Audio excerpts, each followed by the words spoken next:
So నేనిప్పుడు వెళ్తుంది ఇండియాలో ఒక నిజమైన సూపర్ స్టార్ ని కలవడం కోసం. ఆయనతో నిజమైన సాహసం చేయించబోతున్నాను, అది కూడా ఇండియాలోని అడవుల్లోనే. ఇది ఆయనకు నచ్చుతుంది.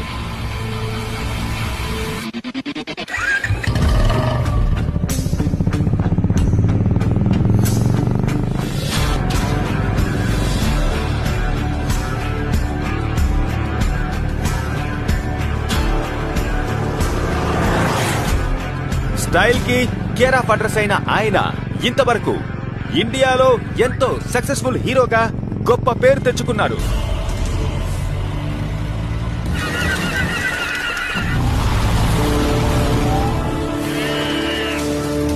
సినీ పరిశ్రమ ఆయన్ను జెంటిల్మెన్ అంటుంది. కోట్లాది మంది అభిమానులు మాత్రం సూపర్ స్టార్ రజనీకాంత్ అంటారు.